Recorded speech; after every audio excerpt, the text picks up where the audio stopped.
Stuff going on for me. Oh, right. We're on, I think. So we'll chat later. And Corona has only added to our problems, right? It's so messy. Everything is just. I know, but it also makes some things more possible, right? Having you here, and I think having Oh, this is so really true. lovely, Yeah. lovely audience. So this is, Yeah. so some other things are enabled, I guess. So true. Yes. Yes. Yeah. I wouldn't have done like a 24-hour flight to come to New Hey, York ever for I'm this. sorry to hear. Okay, everyone, you're gonna go live now. Yes. You're live on YouTube, I and so wouldn't have done like a 24-hour flight to come to New York ever for this. I'm sorry to hear. Okay, I think we're ready to begin. And so I'd like to, so good morning, good afternoon, or good evening, depending on where all of you are located. I know we have friends and colleagues from many parts of the world, I think, with us today. I'd like to extend a very warm welcome to our third meeting of the series Understanding Systemic Racism, which is hosted by the Institute for Comparative Literature and Society in conjunction with the Ambedkar Initiative. The initiative commemorates the links between the thought and activism of B.R. Ambedkar and the university, as well as legacies of 20th century intellectual life and public culture through pedagogy and public humanities. I'm Anupama Rao, the Associate Director of ICLS. I'll keep my introduction very brief so that you can hear from our wonderful speakers today, Suryakant Waghmore and Ana Paulina Lee. I'll briefly introduce them and just speak a little bit about the structure of our conversation today. Suryakant Waghmore is Associate Professor and Chairperson at the Center for Social Justice and Governance. He is the author at IIT Mumbai.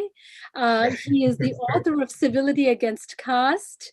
Ana Paulina Lee is affiliated faculty at ICLS and assistant professor in the Department of Latin American and Iberian Cultures here at Columbia. And she's the author of the award-winning Mandarin Brazil, Race, Representation, and Memory, which won the Antonio Candido Prize for Best Book in the Humanities. Caste, casta, originally a Portuguese word, as we know, which creates a sort of reversibility between race and caste. And I thought it might be really interesting to have Ana, who has been a co-conspirator on many things that we've done together, especially work around social difference and urbanity, join us today and engage with Suryakant as his moderator and respondent. Suryakant will speak on the topic of urban democracy, caste in the city. He'll present for about 35 to 40 minutes. Ana will then offer comments and then moderate discussion from the audience, taking about 2 to 3 questions at a time. I'd request you to keep your comments and questions brief so that we can have as many people speaking, quote unquote, as we can in the conversation and the engagement with Suryakant and Ana. Again, a very, very warm welcome to both of you in particular, and thanks for joining us for Understanding Systemic Racism. It's thank you so much. So am I supposed to go? Yeah, that's okay. Thanks so much, Anupama. It's such a pleasure to be part of this exciting series that you have organized. What I will do is read from a paper. So I just had a request: when we get to 20 minutes, please do warn me so that I get in the wrapping up mode and don't go on for long. Here are some slides for you broadly what I'm going to speak. So let me just, we go to the next slide, and let me just begin with something exciting that happened in the state of Maharashtra in 2017 and kind of link it to the talk that I'm going to. So the city of Pune in September 2017 witnessed a caste incident that was reported and debated for a short while in mainstream media. Megha Khole, a female Brahmin scientist from Indian Meteorological Department, was in news for filing an FIR, that's a police complaint, first report, against a female domestic worker from Maratha caste. Now that would be the middle caste, dominant caste. Megha Kole complained that the Maratha woman had not shared her true caste identity and had claimed to be a Brahmin instead. Following the FIR, Maratha woman was booked for impersonating, cheating, and hurting religious sentiments of Megha Kole. That a Maratha woman is considered impure by an educated Brahmin woman scientist troubled the public sphere for a short while, as they debated the occasional question of caste all over again. Is caste withering in Maharashtra? Can we claim the legacy of anti-caste struggles of Maharashtra? Some even empathized with Megha Kole's right to private space. Shouldn't she decide who cooks for her? Criticisms of Megha Kole, however, from several Dalit and other non-Dalit progressive groups, Maratha associations, were critical eruption, and that forced Megha Kole to withdraw her complaint, the FIR. This sudden appearance of caste in a non-cosmopolitan form in the city space occupied the mainstream media for a short while. This suddenness, however, undermines the centrality and normality of caste sentiment in public and private spaces. Compare the above with the following. Ramanan is a blogger who writes regularly on Hinduism and has a readership of 6.7 million or so. That's what he claims. Occasionally, he also helps urban Hindus find their gotras and caste in case they are looking for their roots. Below is an excerpt from his writings on caste. Caste is a scientifically classified social structure. Caste is determined by disposition, not by birth. For details, read my post on caste system. Surnames are indicative, surnames are the second names, are indicative of the caste. This is how caste name is to be used. Brahmins are to use Sharma, Kshatriyas, Varma, Vaishyas, Gupta. I am furnishing the Brahmin surnames in different states of India. Please inform me for inaccuracies and suggest improvement. I shall be posting Kshatriya, Vaishya surnames as well. Now, mind you, this gang is basically the caste Hindu gang. Okay, there is no talk of Shudras and Atishudras here because he's catering to a different kind of audience. Responding to this long list of surnames and Ramanan's ideas on caste, one of the readers posts an appreciative response, and which is very critical for us. He writes the response: very informative. You are doing a very noble cause, helping many to connect to their roots. Indeed, it is a feeling which can't be expressed. This whole sense of connecting to the roots in this urban space, which creates a sense of rootlessness for because that's what urbanism is a space, right? Because it creates anxiety, rising individualism, and so on and so forth. From here on, I go on, therefore, to think on this question of how does one think of the possibility of urbanity in the context of India, more particularly the place that I am looking at, Mumbai, and what is the nature of cosmopolitanism that works in the city. So some of the broad questions that I'll engage with is, are caste and cosmopolitanism antithetical? They will seem antithetical indeed if approached from a liberal cosmopolitan point of view, as the distinction of caste also results into social closure and is based on ideas of hierarchy. In this paper, I engage with the question of caste and cosmopolitanism through the role of caste associations of the privileged in contested cosmopolitanisms of Mumbai. Their worldview, challenges they face, and opportunities they cultivate in contemporary cities, thus contributing to varieties of cosmopolitanism and simultaneously consolidating what I suggest is a form of Hindu cosmopolitanism. We begin by pondering over cosmopolitanism and its urban meanings.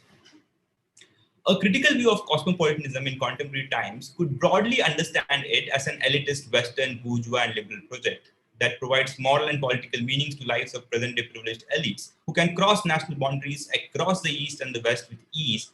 In this movement of mobility enhanced by advance of capitalism and mobile global citizen, the mobile global citizen learns and unlearns culture and politics across space and time. Truly global and cosmopolitan citizens thus lack rigid local roots. However, despite increased mobility across classes and national boundaries, such political and cultural life is limited to a few. Cosmopolitanism, however, has deeper historical roots with moral meanings and implications. For Stoic philosophers, the lack of reason among humans was tantamount to slavery, and use of reason alone would lead us into being citizens of the world. Neither status nor states could impinge upon our natural inclination towards cosmopolitanism. Besides certain spontaneity of reason, the Stoic philosophers counterposed a challenge of civility as universal to the particular nature of city-states. Cosmopolitanism found deeper humanist and liberal roots in the Kantian project of perpetual peace. The Kantian project, however, was far less dialogical, more prescriptive, and more prescriptive. Cosmopolitanism should not only be traced in Western history and philosophy, however, and this is Sheldon Pollock. However, and cosmopolitanism must also be considered in plural, that is, cosmopolitanisms. To acknowledge the plurality of modes and histories not necessarily shared in degree or concept. For socialist writers, likewise, cosmopolitanism was linked to the bourgeoisie and Enlightenment ideas of humanism. Cosmopolitanism, therefore, had to be brought down from the high horses of Western liberal imperialism to look at its multiple meanings, leading to discoveries of cosmopolitanisms, plural, in unlikely times and places. One natural place to look for cosmopolitanism is in cities and urban spaces as sites of openness and accommodation, where coexistence of varied cultures, races, and classes was both possible and necessary. How did cosmopolitanism configure and consolidate in cities of non-Western world? A major drawback of writings on cosmopolitanism and urbanism in India has been their inability to bring together sociological and post-colonial insights. Hence, these questions remain unaddressed. This is best reflected in a way caste is ignored or approached in the study of cities and urban cosmopolitanism. In my work, I draw here from Stuart Hall, Calhoun, Pollock, and Chatterjee to desist the top-down modes of studying and understanding cosmopolitanism as an extension of liberal ideas of global citizenship. I contribute to the diverse version of cosmopolitanism that is soaked in local ethics, politics, and urbanisms of the East. Urban cosmopolitanism in India. Rural life in India is deeply segmented and simultaneously regulated through inter and intra-caste intimacy. Due to ethics and regulations of caste hierarchy, villages make a contrast site for the possibilities and cosmopolitanism, and genuine civility. On the other hand, cities as prime movers of modernity are considered favorable spaces for dissolving status-based identities and hierarchies towards achieving a larger public based on spontaneity, dialogue, and openness. Historically, urban spaces advance individual liberty and associational culture conducive for civil society. Due to their dynamic density, urban spaces are said to produce organic solidarity, taking individuals beyond solidarities of kinship ties.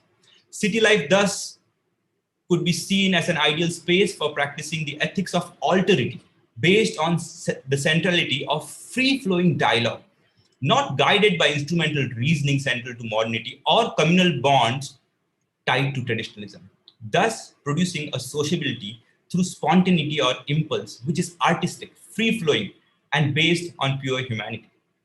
Perhaps for this reason, Dr. Ambedkar called for ex-untouchables to leave the villages for cities, as caste constitute a deep challenge to the possibilities of cosmopolitanism and civility in rural life.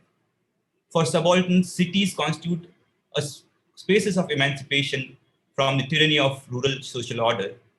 Urban margins could also construct subaltern cosmopolitanisms as politics from below.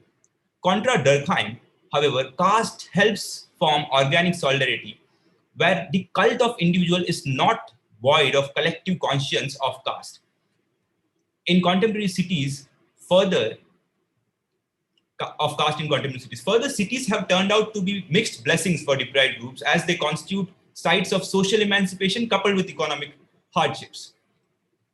To explore the multiple meanings and possibilities of urban cosmopolitanism, we may also need to look at cosmopolitanism beyond the compulsions and hard lives of poor and excluded populations. This paper examines the meanings of city spaces for the communities considered to be higher and pure in contemporary times. I explore this through caste associations of pure and privileged to understand how they negotiate cosmopolitan urbanism. Are these caste associations anti-cosmopolitan, or do they promote a different kind of a form of cosmopolitanism? Bombay, Mumbai evokes the romance of cosmopolitanism due to its specific and spectacular commercial development and impressive diversity stemming from colonial and post-colonial times. A rupture is said to have occurred in 1992 when the cosmopolitanism of Mumbai was undermined by communal violence following demolition of Babri Masjid. Such approaches, however, underplay the role of caste in Mumbai's social and associational life and may not realize that cosmopolitanism has long been compromised in the landscapes of Bombay. It is here that we need to bring together critical post-colonial insights and sociological understanding of caste and urbanization to grasp the rooted nature of urban cosmopolitanism in India. Caste in its plasticity took the form of guilds and trade unions with urbanization and industrialization. Caste in Bombay thrived under the British as the colonial government maintained their policy of non-interference in indigenous religion.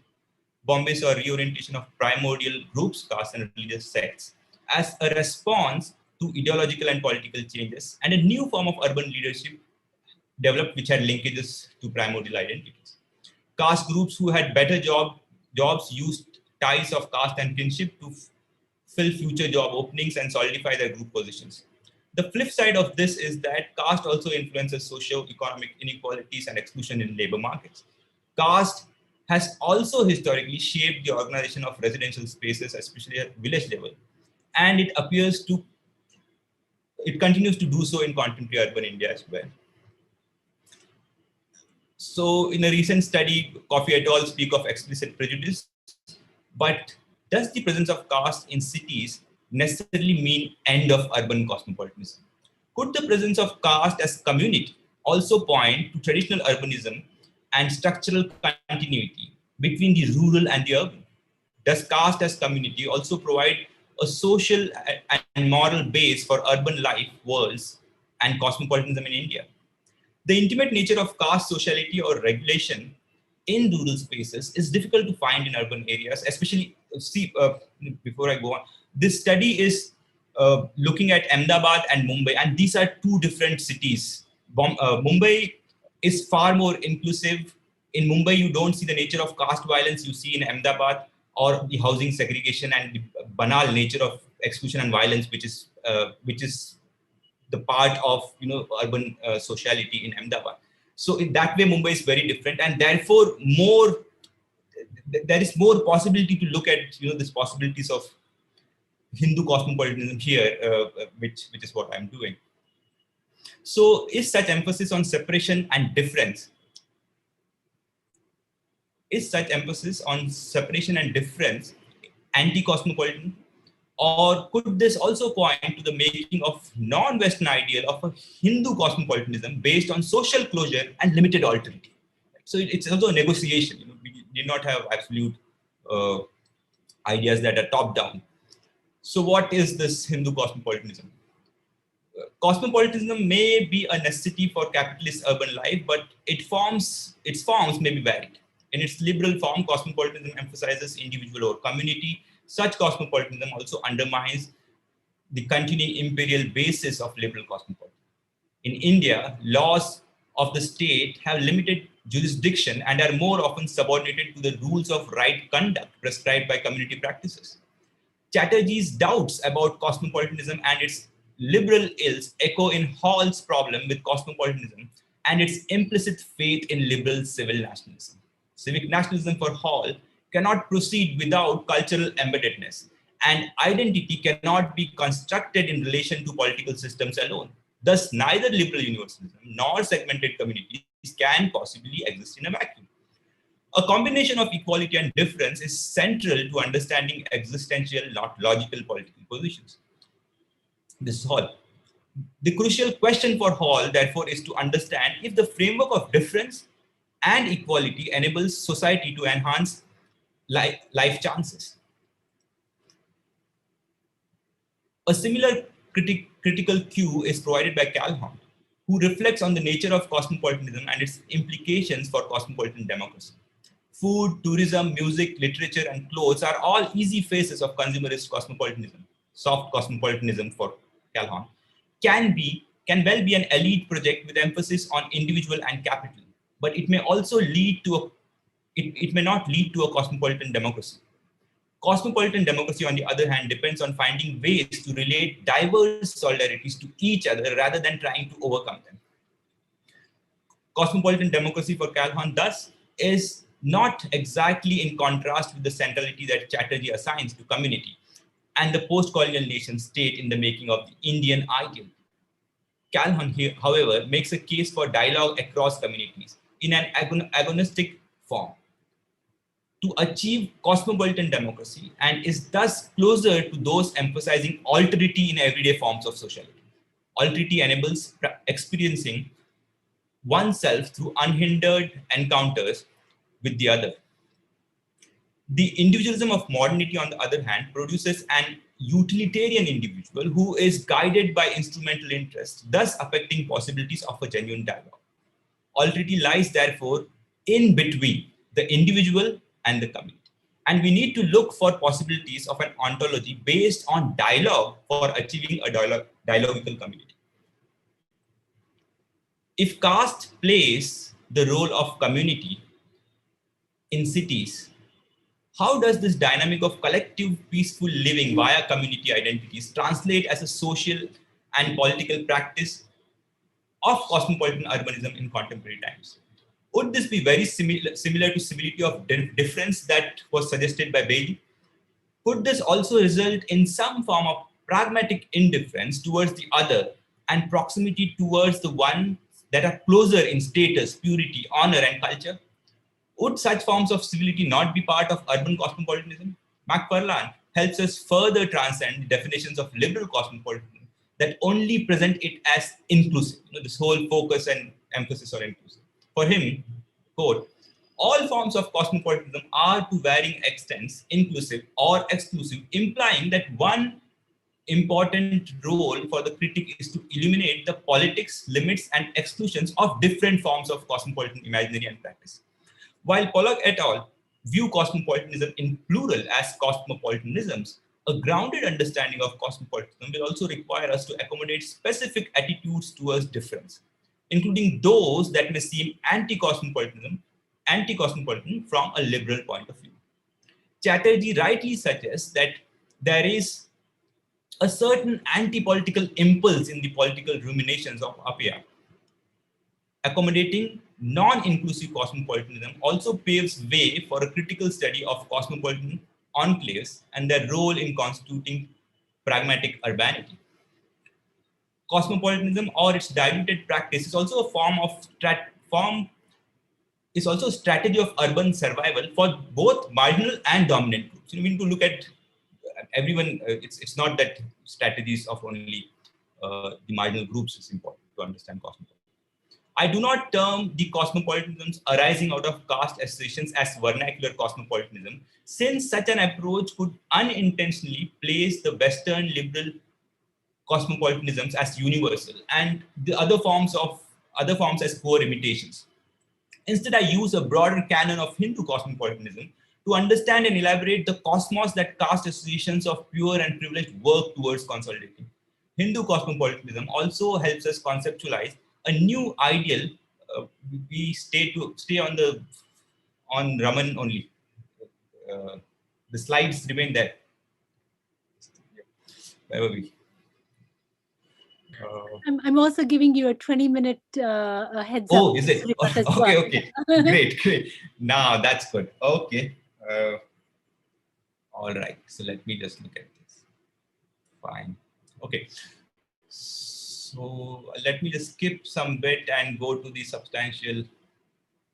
So what I do here is then move on to, so the study is based on study of, almost 25 caste associations, and we looked at websites of around 95 caste associations in Mumbai. So there is substantial material in terms of virtual, but in terms of empirical work, what we also did was looked at reports, documents, attended some of the events of these groups. And this study was funded by ICSR, I must also say that. So what I do here is present a case of the Deshastha Rigvedi Brahmins to kind of weave in all the findings from varied organizations here.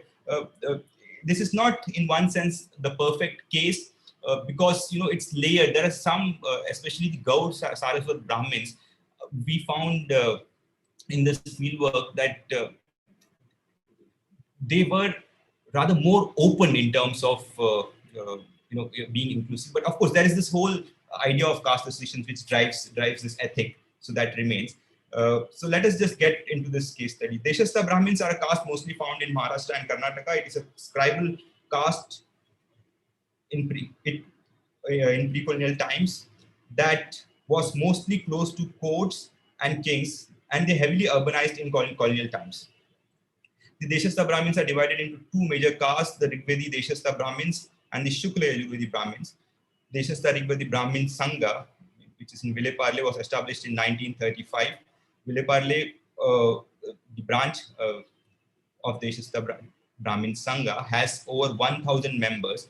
It organizes events like Jayanti of Sri Ram, Khande Navami, Rigvedi Shravani, Independence Day celebrations, also health camps with NGOs for the poor, and discussions with television stars from community, and also it felicitates public figures from the community. Also celebrated are days of national importance, Republic Day and Independence Day and so. Beyond Deshastha Rigvedis, the association is open to involving other Brahmins and enrollment of Deshastha Brahmin members as well-wishers. They are called Hitachintaks. So, yes. Just a second, I want to read this on screen. Yeah. So, members of other Brahmin castes can also participate in the annual Rigvedi Shravani organized by the association. Beyond Brahmins, the association engages with non-sectarian organizations like the Inner Wheel Club of Mumbai. Members of the association occasionally volunteered and made visits to tribal villages in Thane along with Inner Wheel Club. Some members who visited these villages shared their concern about deprived and vulnerable status of tribals and the need to contribute voluntarily to such backward communities. What we see in this association is a form of horizontal cosmopolitanism, where the association, albeit in a limited form, allows other Brahmins to be members of the association while demonstrating occasional concern towards other marginal groups. Though such concern may be limited and may seem like self-aggrandizement of Rigvedis, the element of limited sympathy beyond one's own caste needs to be understood as a new form of sociality and for privileged caste subjects.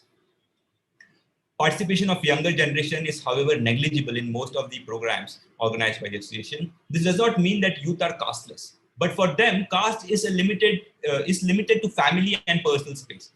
Not all want to make caste a public identity, which is expressed as collective identity.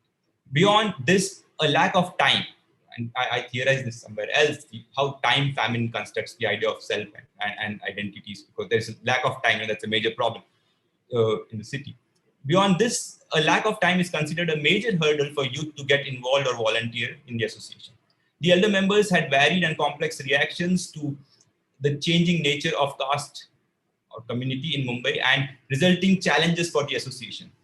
While a few saw the possible erasure of caste as a positive development, but once you dig in more, it's not exactly seen as something that is good. So this process, however, was seen as fraught with dangers of annihilating the institution of family, culture, and ethical life in general.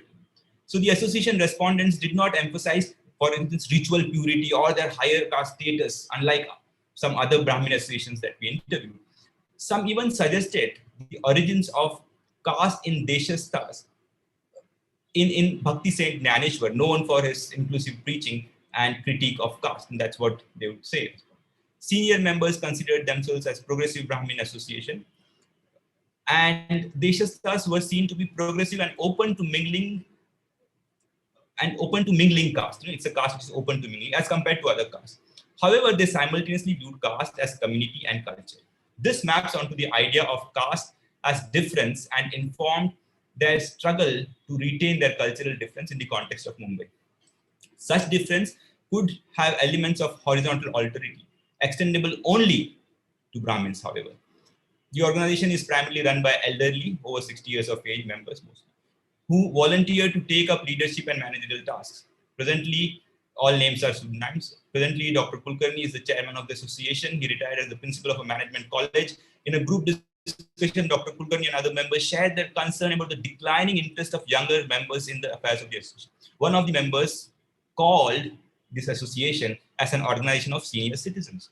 Most of these elderly active members are retired or close to retirement employees. These members felt that people are going to forget caste. But the feeling towards such erasure of caste from memory was, however, mixed. It was more a matter of worry that younger generations do not come to these associations. They viewed this problem as peculiar to the metropolis of Mumbai, and which actually has some sociological ruminations there. It's actually a significant point because there's a difference, as I say, between Ahmedabad and Mumbai. They viewed this as peculiar to the metropolis of Mumbai and not in interior parts of Maharashtra like Pune, Satara, Sangli. The challenges facing the progressive Deshastha Rigvedis of Mumbai were seen to be peculiar but not linked to the general decay of culture. The challenges facing the progressive Deshastha Rigvedis of Mumbai were seen to be peculiar but linked to the general decay of culture in cities. And here I share this discussion between the members. So let us say member A is saying that actually Konkanastha Brahmins are closed communities as compared to Deshastha sharing. Konkanastha Brahmins are a closed community, more likely to marry within and think of their caste first. Konkanasthas also look down upon the Deshasthas.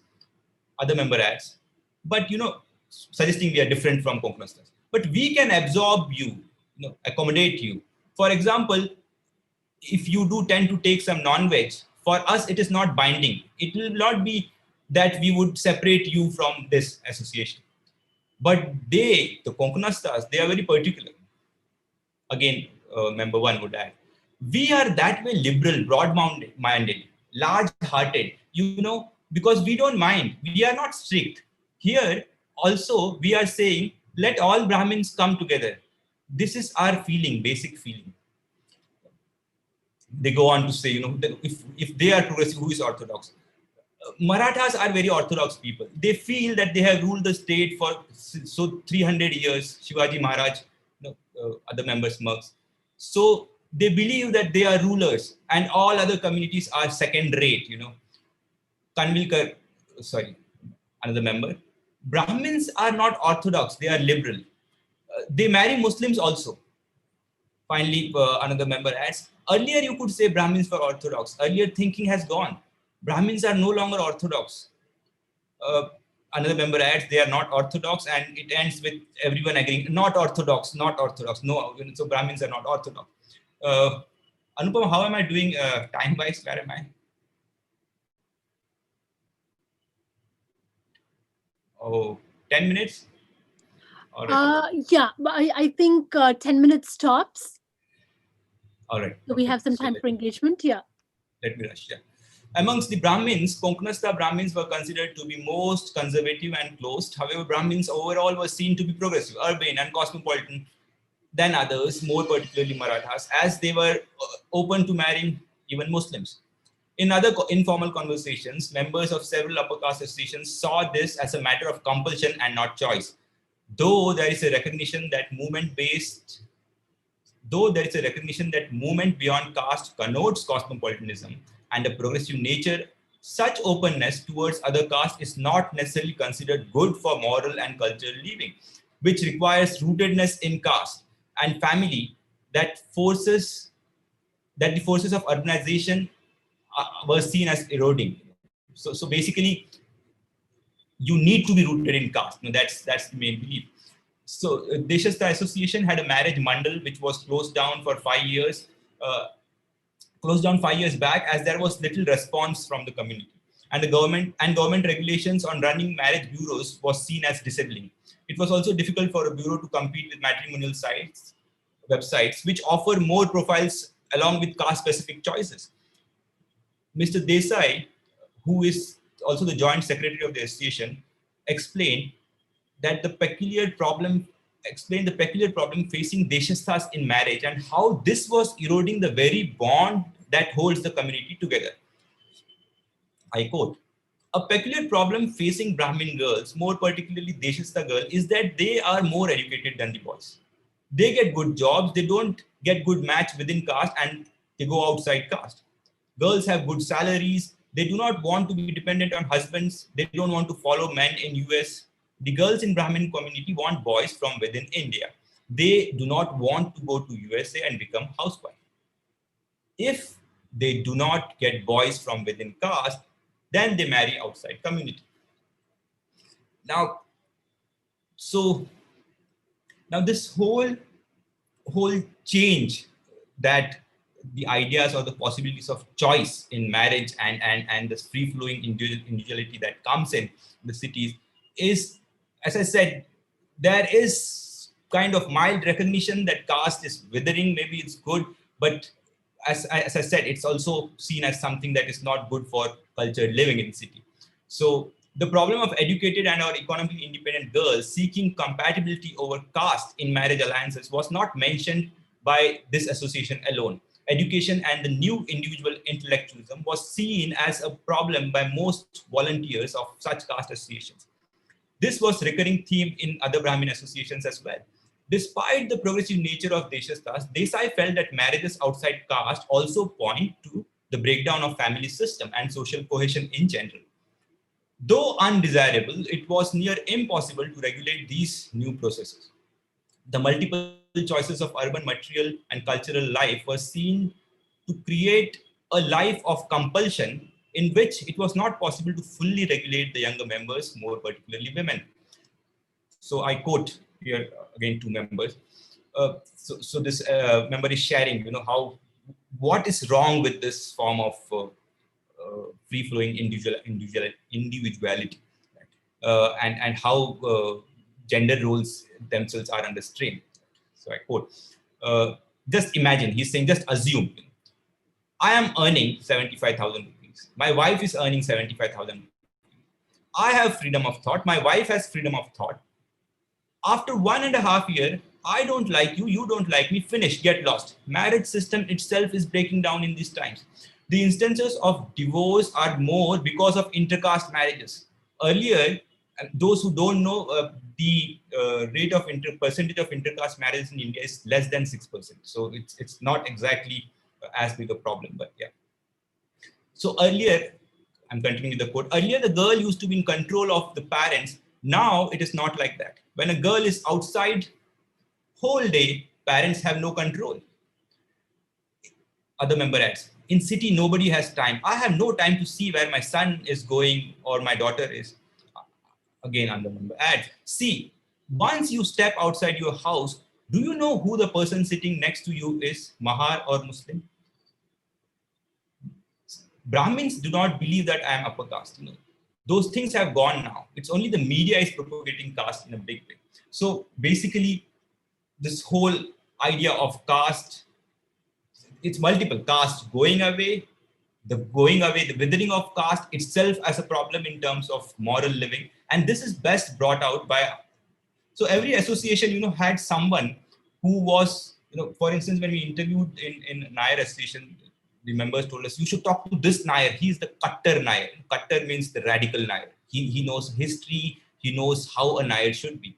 So here, if I was to use the same analogy and say, this another respondent called Mr. Purandare, who can be the Kattar Deshastha, he is son of one of the founder members of Deshastha. He held similar views on marriage and other individualist transgressions, but with a lot more clarity on ethics and culture. Such transgressions were seen as failure of sanskar, culture or values. Mr. Purandare was critical of Western influence on the youth, which was against a cultured way of life. His concern was less animated by cosmopolitan patriotism, however, and more of an anxiety over erasure of caste vis-a-vis erasure of cultured self in the metropolis of Mumbai. His concerns ranged from a celebration of non-Hindu festivals like New Year and eating of meat by Brahmins in cities. And I quote, why do you marry outside? When do you marry outside? So he's thinking on the question of marriage. When do you marry outside? When you do not have sanskar. Then you do not listen to your parents. You do not follow guidelines. In a short period, they fall in love and start hanging together. Most have physical attraction. And because of this, they leave their own caste and go outside. Most of these love marriages result in divorce. Women are concerned about their figure, physical appearance. They're concerned that the figure should not get spoiled, and that is why they do not want to have children. How serious is this? This is alert from Google. Password required. This is Rakshasi Pravrutti, evil nature.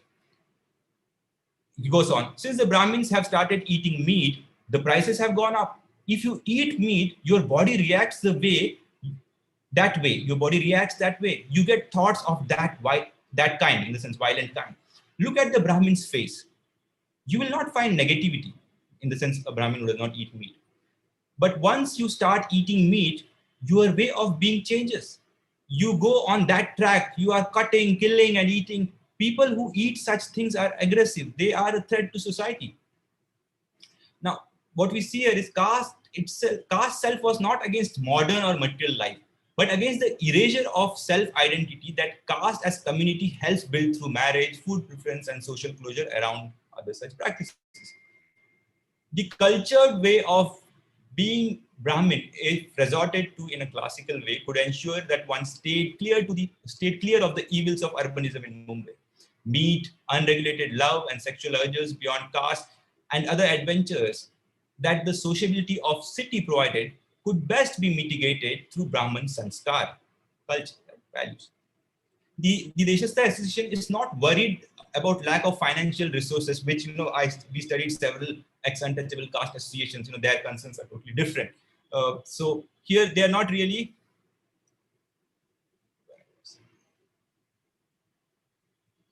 Sorry, I missed the line. It's not worried about the financial resources in running the organization. The main challenges is the younger generations and their liking for fractured individualism and possibilities of them transgressing beyond caste identity.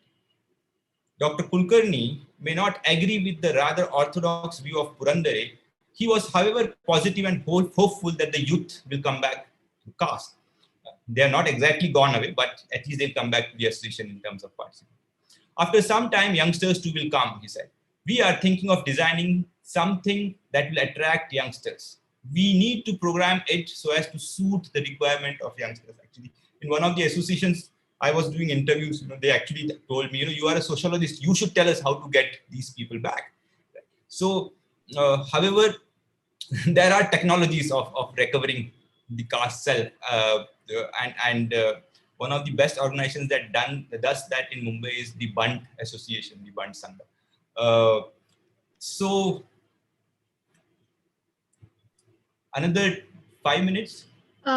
Yes, at the very most, so that we can have some engagement with you and have a chance for Q&A. So let me just, I will wind up really now fast.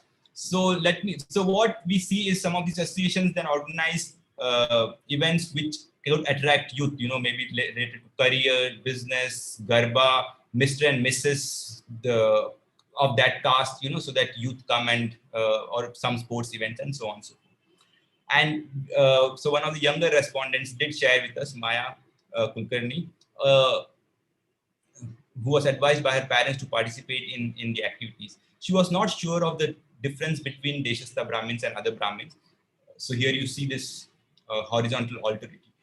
Because her mother is a Konkanastha and father is a Deshastha. She has also been part of the Rotaract Society. So again, this pattern of non-caste civic engagement. And she's now active in the association. Maya shared. I like Deshastha association as it encourages me, plus it was something for my community. I get feeling that one should help their community. Deshastha association gives me a sense of unity and business opportunity because she attends workshops on business. If it was going to help my community, then it's not a bad idea, definitely. I attended the meeting for new businessmen and firms organized, it was a networking opportunity with your own business. Instead of looking for 10 people, other people to collaborate, you can have your own people who you can trust. I also attended the Dandiya night, so that's what I can explain this later. Yeah, so Dandiya night they organized. Now, one of the questions on the question of marriage, Maya was uncomfortable about marrying a non-vegetarian, and similar were her views on interreligious marriage, because for her, marrying the person you like is important and not caste, of course. But, and quote her, I would say no to interreligious marriage.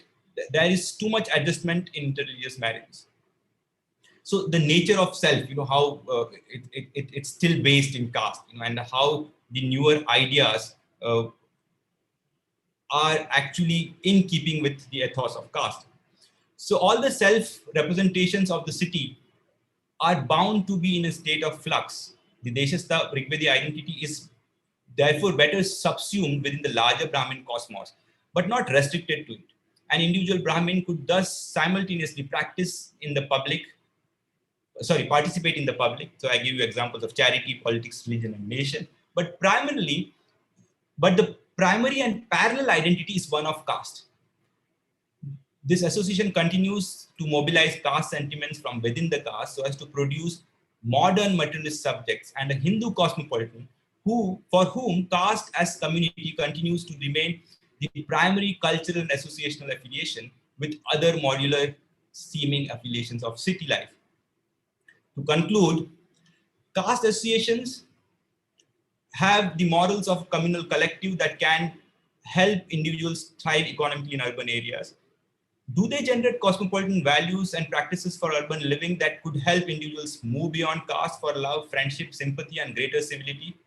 The Hindu cosmopolitanism of Deshastha Association discussed here points to both the limits of liberal cosmopolitanism as an ideal and lack of alterity as a necessity in urban publics that Hindu cosmopolitanism seeks to constitute. Hindu cosmopolitans to claim to host critical cosmopolitanism in their moves that challenge westernized ways of individualism to retain community at the heart of urban indulgence. They, however, obstruct spontaneity, sociability, and genuine alterity that make a dialogical community possible. Hindu cosmopolitanism proposes an alternative universal urbanism that values distinction, social closure, along with material indulgence and mobility.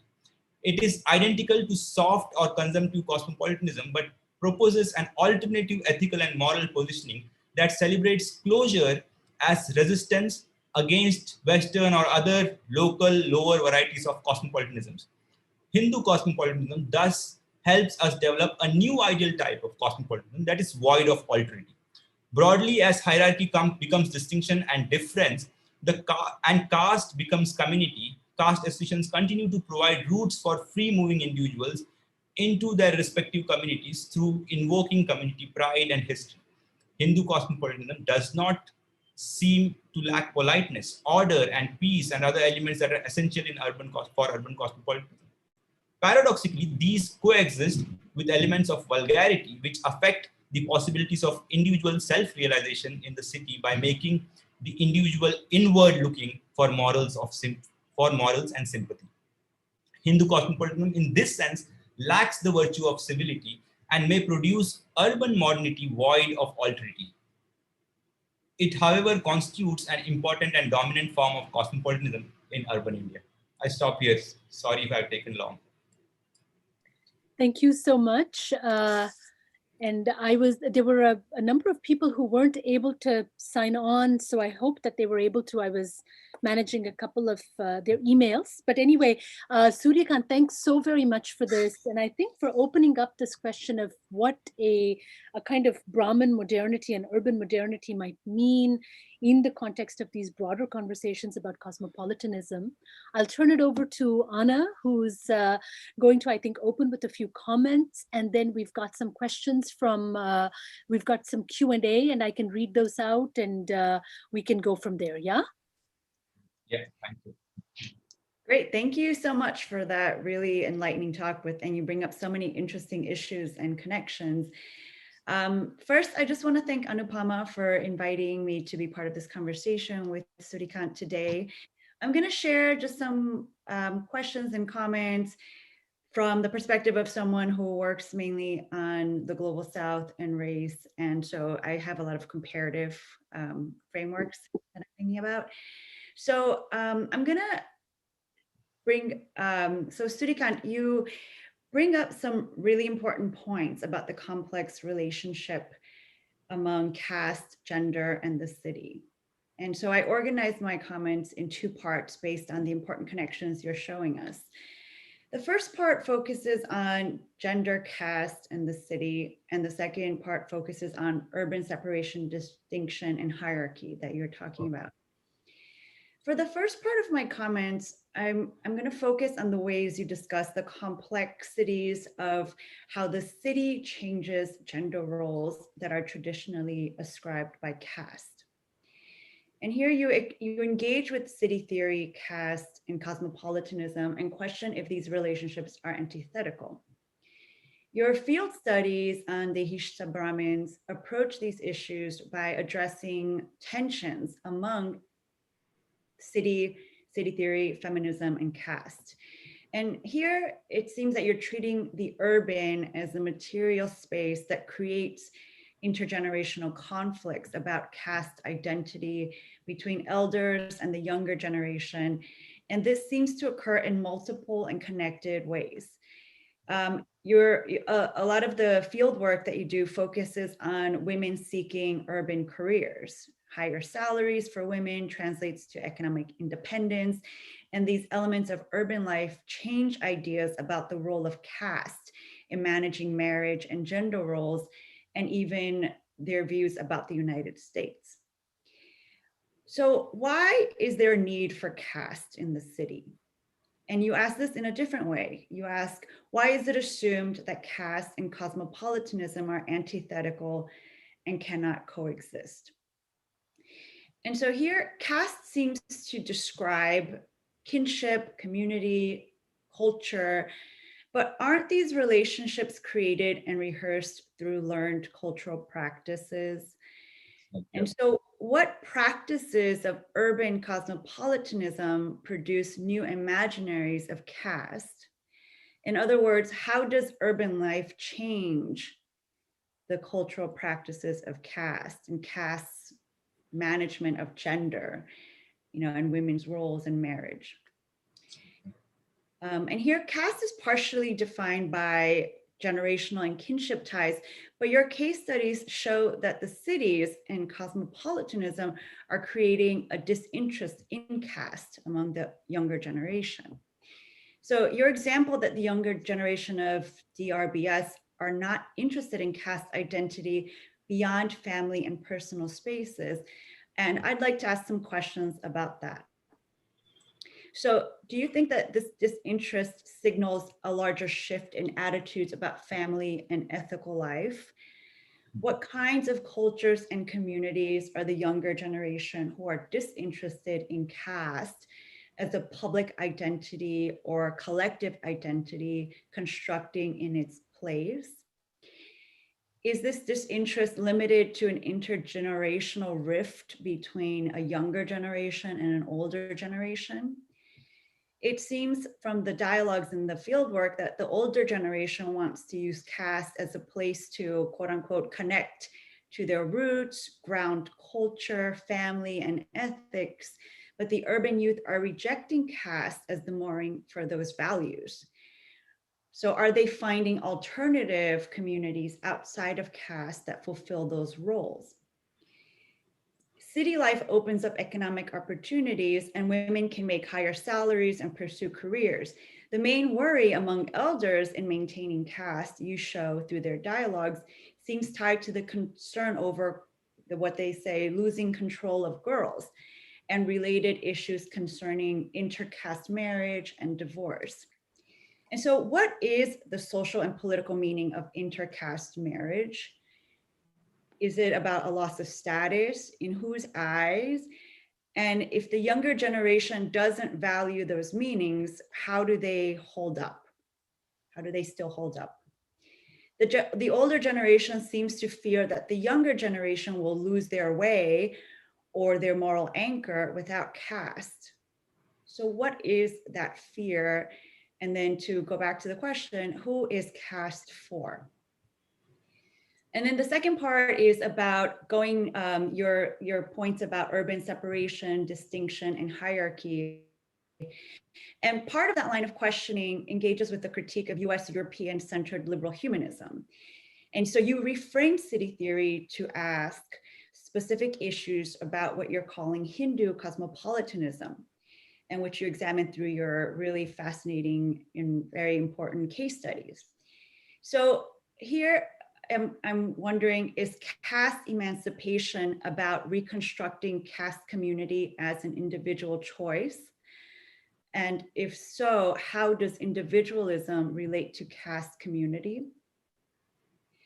In urban areas where certain neighborhoods are more valuable than others, segregated neighborhoods show a spatial distribution of caste hierarchy.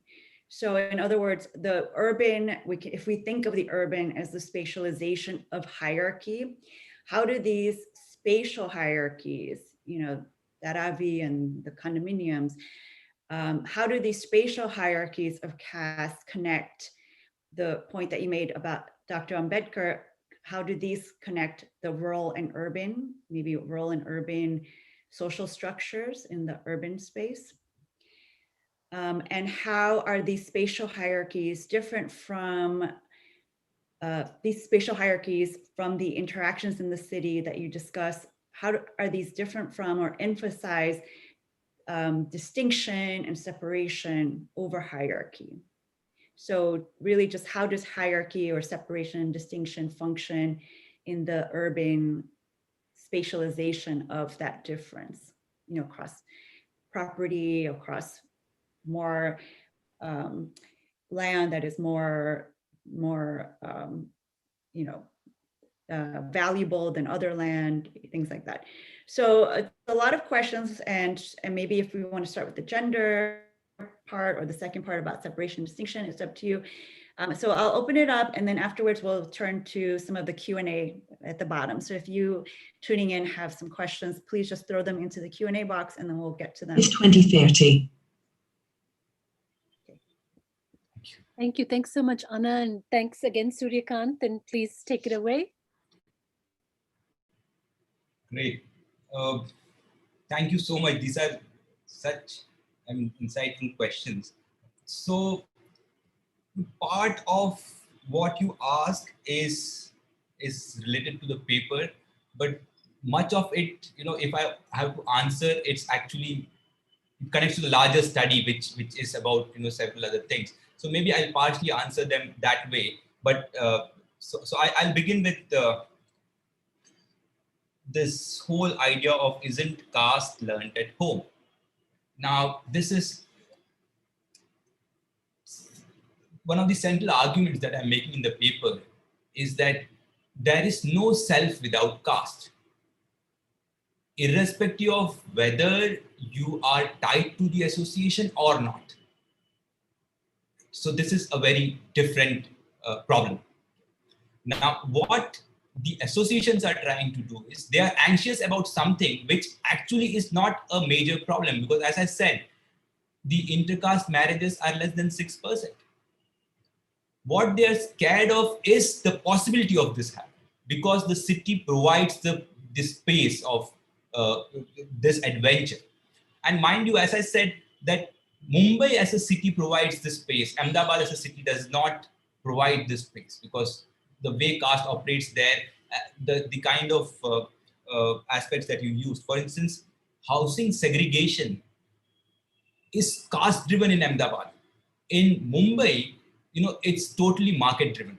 So there will be and it has to do with the history of Mumbai, the Chauvinist movements, the history of Shiv Sena, and the nature of this diverse city. You will not find cases of Hindus being discriminated in housing markets. What you will definitely see is there's a Hindu-Muslim divide. So there is this, it's more of segregation on religious lines. Now, this whole question of therefore caste beyond associations, as I said, the city itself, because of its nature, politics, history, is different, and also movements, several movements. They have the way the city is constructed, it's different. And therefore, and this is again a different paper, but I would like to share here, that, for instance, the idea of domestic labor, we did a whole study of 200 domestic workers. And what we see is that the way in Ahmedabad, for instance, you will have certain people to clean your toilets, or the northern cities, there are studies on this, that there's a clear idea of who will clean your toilets, who will do what. In Mumbai, this distinction of caste doesn't matter. We interviewed several ex-untouchable caste women who actually cook at the so-called privileged women's families. And it's a matter, as I said, it's the question of time famine. People, when we, in this survey, we asked, do people ask your caste when domestic household workers? 80% said no one bothers, no one has time. So now it is here that the question of, because the whole domestic itself is also changed. And outside domestic, there are immense possibilities, because in the school, the anxieties can be varied, because forget about ex-untouchable castes, there are several non-untouchable castes who are mobile, who may have houses in these societies, right? Who may play the Hindu self more because it allows inclusion, and therefore the anxiety, which is not a problem in smaller cities. You go to Satara, Sangli, because housing is caste organized. There are very clear distinctions. Your second name is good enough to know what are you and where you live, and so on and so forth. It's very segregated class and caste lines, smaller cities. So therefore, the question of segregation plays out differently in Mumbai. It's not definitely caste-based kind of segregation. So you have working class localities which are caste-based, but you always see that a well-to-do locality always has a working class slum close by. That is where the women from this caste will come and work, and so on. So it's very different from other cities. So there is actually mixed Hindu living also in Bombay. So actually there is a recent study which does talk about segregation in some society. But again, these are, what I say is Mumbai has, or both Bombay, Mumbai has spaces, has village-like spaces, which Ahmedabad is. Ahmedabad is like a village, big village, whereas Mumbai has spaces of Ahmedabad-like sociality. So this question of disinterest in caste, maybe I have addressed this partially. See, the disinterest of caste has to do with, again, urban association. There is lack of time. It's not that this fellow is anti-caste. It's just that he doesn't have time to attend the caste association. It's just that he doesn't feel that my public identity, I could go and watch a cricket match, I could go and watch a movie. So there is so much to do in the city. If you go to the malls, you see teenagers hanging around in the malls. I mean, because of Corona, they are not able to now. But there is so much to do which is different, which need not necessarily be about sticking to your primary identity of caste. So in that sense, therefore the anxiety. As I said, intercaste marriage is less than 6%. And we studied intercaste marriages. We did see a lot of adventures which were beyond caste. And maybe Mumbai offers that much more because of the nature of the city. So that's why the fear. But this fear is definitely an urban fear. But as the self continues to be based in caste, this is a misplaced fear also. I'm just repeating myself. Let me see what I missed. What is caste for? I mean, that's a very good question. What is caste for? This again is something I'm trying to make sense of urban subjectivities or subjectivity in general here. And as I have argued, that there is no self without caste. So in one sense, caste is prior to family. And this is bringing, Hegel into this conversation, right? I mean, the heteronormative family, despite his problems, Hegel would want them to be based on freedom, on love. Now here, love happens in your caste. So caste is prior to family, and therefore you cannot be you without caste. And that's the nature of this problem, you know. So broadly, what is caste for? This is caste for, so that you are you discover yourself through caste. And that's it's paradoxical, it's problematic, because as I said, respondents would tell me that caste is going away, it's good, but as soon as you dig more, they're not very happy with it. You know, especially the elderly, especially the cutter kinds, because they have clarity on what caste provides. How it creates a cultured caste self. So in that sense, caste remains important.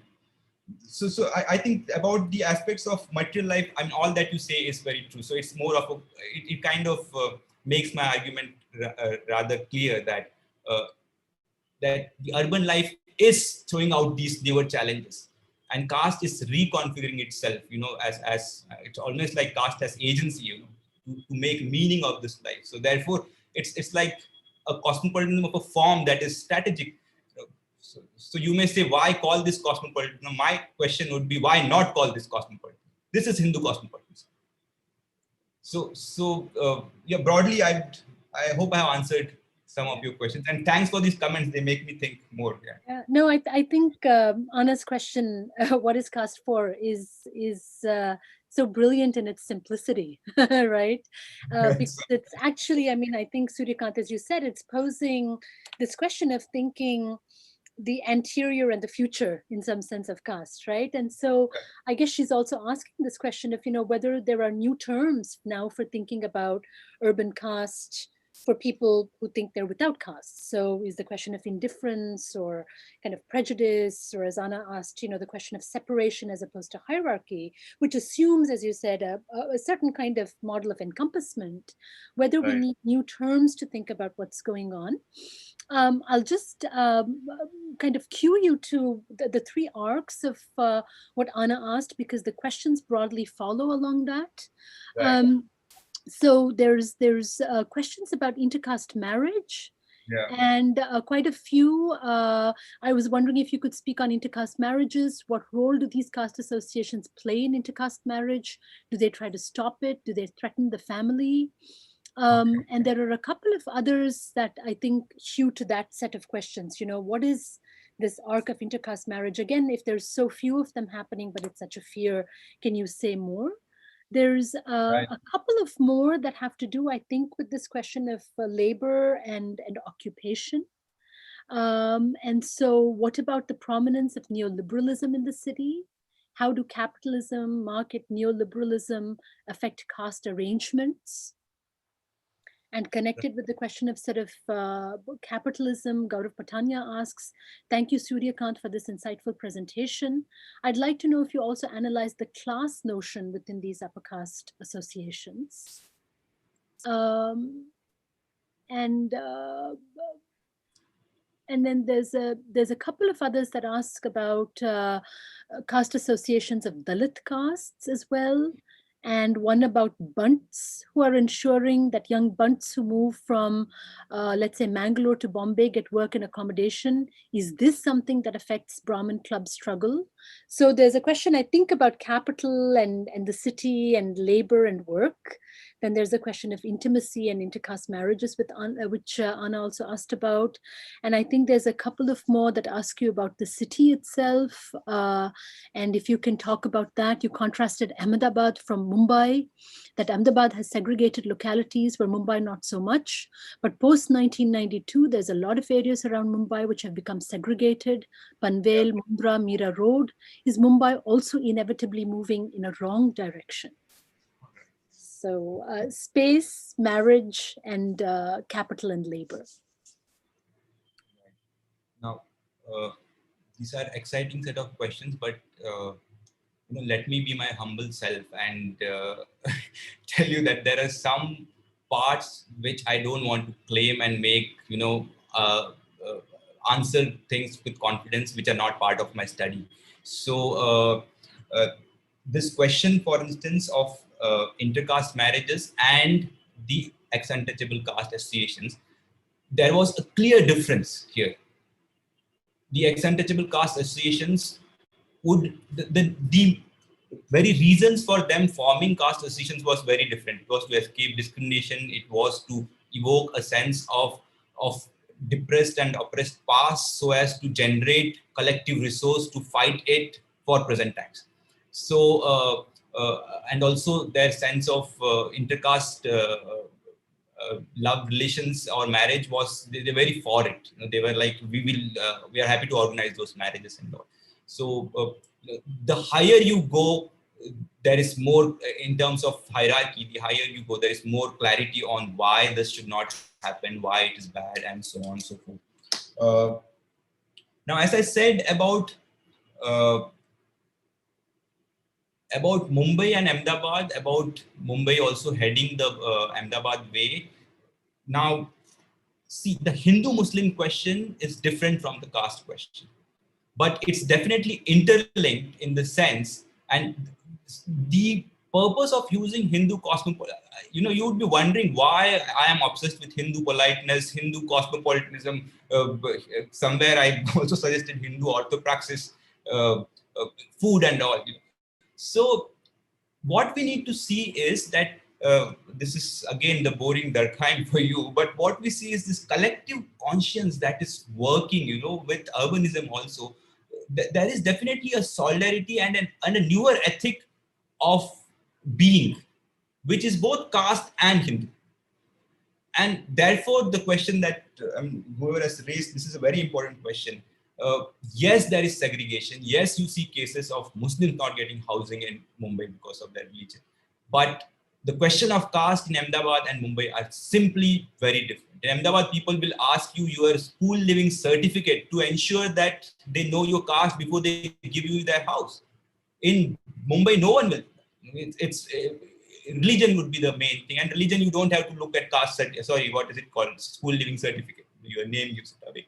So, but the question of neoliberalism and its effect on economic changes, and more particularly on sociation, on sociality, is something I have covered. And Mumbai continues to be a city of opportunity. Mumbai continues to be a city of adventure. It offers several opportunities in terms of livelihood and in terms of adventure, beyond caste, beyond tradition. And you cannot simply undermine this space. And this is what we saw in the study on domestic workers. Corona has really messed this whole city of possibilities up. But what came across in the study, especially with domestic workers, was a sense of freedom within these women who are earning their livelihood. Also, a sense of being part of the city without being tied to anything that is oppressive. So and it's very different. Therefore, the sense of the being is very different. And this is sadly linked to neoliberalism also. It's clearly exploitation. It's cheap labor, but it's money for women who do not have it. So that's the contested nature of it. And because my concern is caste, therefore one could always say the material dimensions or the exploitation of it is undermined. But caste definitely is not does not matter in domestic labor in Mumbai. This is again just Mumbai. As I said, so case-based, I can make this argument. I'm not going to make broad arguments to say that caste is withering, doesn't matter everywhere. But on this case, yes. And this is why we study this, because the domestic is important for us. For understanding caste, the familial, the personal is important for us. And therefore, how things play out here is important.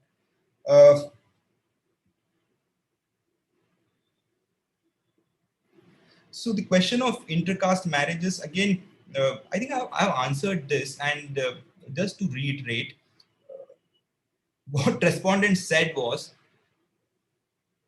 it's not like caste panchayat. You don't behave like, this is not what, for instance, we have been seeing in some of the South Indian cities. Respondents would never say that violence is the way out to deal with caste. Much of them would settle down to say, you cannot do anything about this. They always, kuch nahi kar sakte. Kya karenge? It's like that. So basically what you do is you therefore use non-violent means. You use culture, you use tradition, you take pride in community history.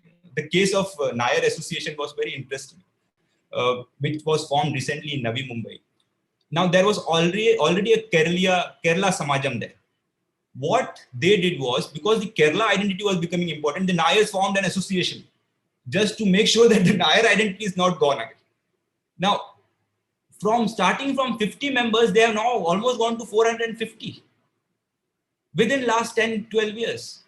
This is the way of, so what you do is and what is their main fear?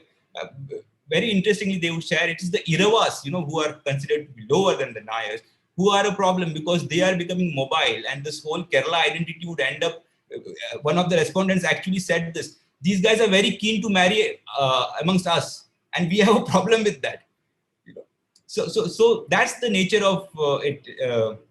So you do this through non-violent means. So that's use culture, use history and memory to work it. And of course, as I said, sports, Mr. and Mrs. of that community. And so basically create avenues where, if at all love happens, it happens within caste. And that's the nature of it. So I hope I have broadly answered some of these questions, Anupama. Thank you. Yeah, I wanted to give Ana a chance to maybe further engage about any of these issues, or just to give Ana a chance, and then we can maybe pick up on a couple of more questions. Great, thank you. I'd like to just follow up a little bit on some of the things you just were talking about, and to understand better what you think about the relationship between caste and the formation of gender. And that seems to be really central to what you're saying about the city, since the city has these economic roles like domestic workers that don't really care so much about caste.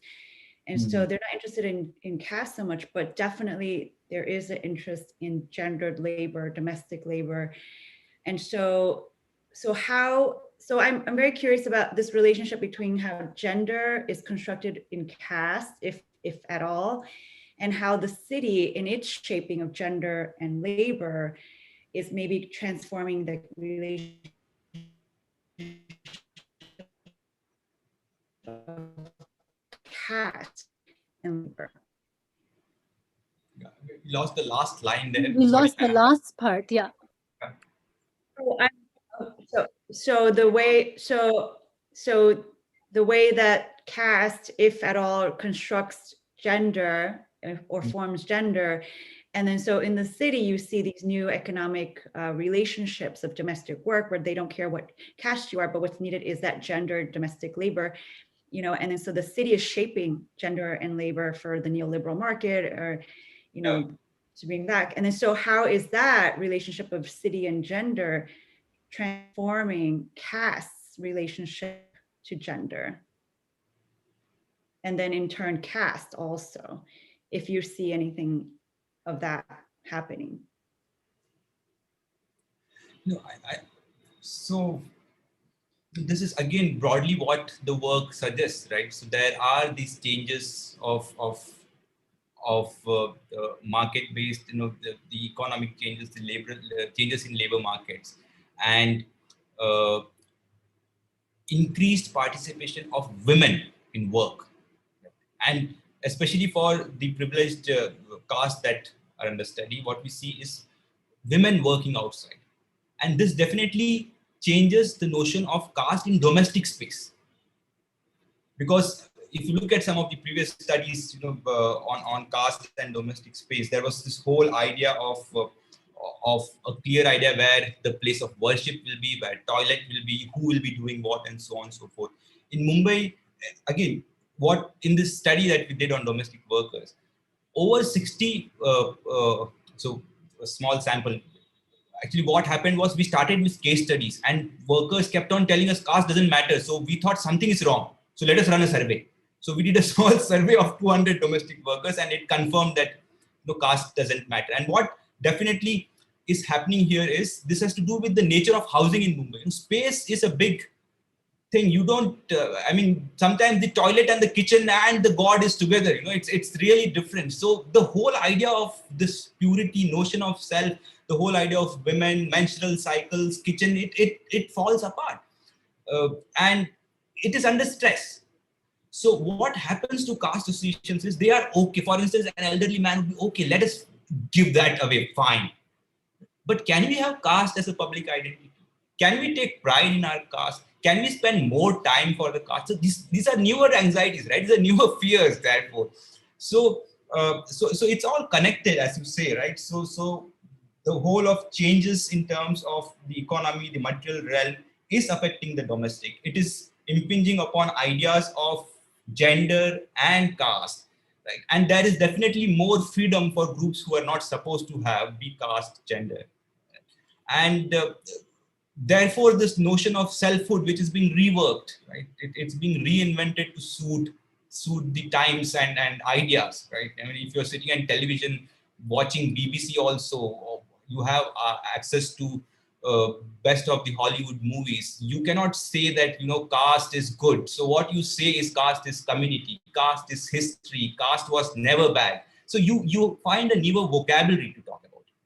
So these are the kind of, that's why I call it cosmopolitan, but restricted. It's a suppressed being, doesn't come out fully, right? In that sense. So the points that you're making are totally connected. Maybe I could, when I write it out, the idea is to hopefully write a book on these two cities, and I'll use this to think more in terms of how all of this is being reconfigured and what it means. So thanks for that question. Yeah. Can I have two questions. Again, I just wanted to, because you spoke about Hindu cosmopolitanism, and that's the kind of the key term in some sense that you've been using. There are two questions on this. Isn't Hindu cosmopolitanism an oxymoron like parochial internationalism, an invented contradiction? And then somebody else asked, you mentioned Hindu cosmopolitanism, without transforming caste relations, what does the future of this look like? Right. And then there is one from online. I just wanted to read this out because I don't think everybody can see this. And this has to do with the question of labor as well. It says, it has surfaced that there's discrimination in hiring and caste does play a big role. So Mumbai being the financial capital, how can it be concluded that Mumbai, 80% population, doesn't bother with caste? There's a couple of other questions about Brahmin and non-Brahmin castes and so forth, but we could come back to that perhaps, the final two questions. But the use of your term, and then this question of hiring discrimination, and how can you say that caste doesn't matter? No, I see, this is the problem, if you use this kind of vocabulary, caste doesn't, does my work suggest caste doesn't matter? What I am suggesting is that there is a new sociality, there is this new identity of Hindu, which one could use. You could very well behave like an anti-Muslim to be a good Hindu because it helps you be part of this larger cosmos. It's based on segregation. Caste doesn't mean that you just jump out of caste, transgress, and do wild things which are not allowed. So I'm nowhere suggesting that. So the detail is in the nuance, right? And that's what one cannot undermine that Mumbai as a city is different as compared to a city like Ahmedabad. Why is it different? As I said, perhaps, and this is something that I'm working on, perhaps Gandhi has something to do with Ahmedabad. Perhaps the whole idea of the whole demography of the city, the history of the city, the way religion was understood as foundational, constituting the ideas of both market and the social. And it's a very different city. Whereas Mumbai is different. So it's not that caste doesn't matter. As I said, caste, in fact, there is no self without caste. How can caste not matter? What I'm suggesting is that you need to look at what is this self, what is this constitution of self in Mumbai? How is it changing? And that's what I'm broadly suggesting. It's definitely not a claim that I'm making, caste doesn't matter. It's changing. We need to really, in fact, if you look at changes, you'll be able to understand caste better. What I am thinking is maybe Bombay or Mumbai is the future of caste, whether it's good or bad, but one needs to look at Mumbai therefore with a different lens. So that's why, that's what broadly I'm trying to. Brahmin caste associations. Is this Shantanu Nevrekar's question that you said? Yes, yes. So those are a couple of more. And then there's one also about the psychological violence of intercaste marriage as well. So I think asking, for a little more clarity in some sense about how you're thinking about intercaste marriage and gender relations and sexuality as well. Whatever you wanted to take up, because I think these are all, in some sense, broadly following the comments. These are all exciting questions. My only worry is that this is a different paper. Some of it is different paper, and I cannot bring all of that here because I will not be able to do justice. And this question by Shantanu Nevrekar, what would you say that is a distinct difference in the way Brahmin caste association dealt with the ideas of purity and cosmopolitanism compared to non-Brahmin caste associations because of Nayars? Yeah. So what we see here is in the, for instance, the caste association of Nayars, this Cutter Nair, for instance, because they have an idea of what an ideal Nair is. What he would tell us in the interview is that Nairs are like Brahmins. See, this whole thing of being closer to the Brahmin, to one, discover a self that is good for city, but who is also higher and pure. And the history of Nairs will nowhere tell you that they are like Brahmins or they are Brahmins. It's a difficult past, right? But how, it definitely varies. It definitely varies there, right? Now, so the notions and ideas of purity travel across, right? Hardly there in ex-untouchable caste associations. I could not, but if you look at some of the slides, you go down, look at some of the caste associations of ex-untouchables, you see symbols, like there is always Ambedkar in the caste associations, which is different. So there is this contestatory element against caste. So one is trying to make sense of self in a different way. In the middle caste, the best example is of Kitte Bhandari Samaj. If you know the Bhandaris and the leader who was even close, who is influenced by Phule, who is close to Ambedkar, their history of 20s to 40s is very different. Education, non-Brahmin ideas. Now the Kitte Bhandari Samaj is busy doing all Hindu festivals and just organizing matrimonial to ensure that people marry within caste, which is also not successfully working. So that's the nature, so the past is kind of erased to constitute a new self in the city, which is not void of caste and which is also closer to the ideas of purity and pollution. No one is going to say that, for instance, Bhandaris should say that they have had a very difficult past, they have faced oppression. No, they're Hindus. Look at their symbols, it's a very different place. Right. And in the heart of the city. So it's 21 hours. The association also is kind of central where it's the space, right? So there are these differences, but there is also the idea of using this associational space to kind of draw the free-flowing individual back to the community broadly. And notions of purity, pollution, there is no caste without purity and pollution, definitely. Unless it's you then suddenly put in Ambedkar there, then the images change, the whole idea changes, right? So I think I'll, broadly, yes, these are the answers. Basuli, again, you have a very important question, but as I said, this is, and I'm still to work on this paper thoroughly, so I don't want to just give an answer which is not, also I'm not happy with. So I'm sorry I have to drop that. No, thank you. And this is right on time. And I think, this is really interesting. As I said, I'm going to end with what Ana raised, which is what is caste for? And what is caste for? What is it becoming? And who is it for? In the context of a very particular kind of urbanity that you've been describing with Mumbai, and using Ahmedabad perhaps as a kind of foil. And Ana and I have been teaching about Rio and in Mumbai, and thinking about sort of their connected but also their discordant histories. And so I really wanted to thank her for moderating the discussion today. I want to thank Suryakant for giving us this wonderful paper, work in progress, but also a forthcoming book. And thank you all for joining us. And please join us on November the 6th for the next Understanding Systemic Racism conversation with Nico Slate, who's written about race and caste and their long sort of connected histories in the United States. So I hope you'll all join us. And thank you both again very, very much. And all the comments and the questions. Thank you so much. Bye. Bye-bye.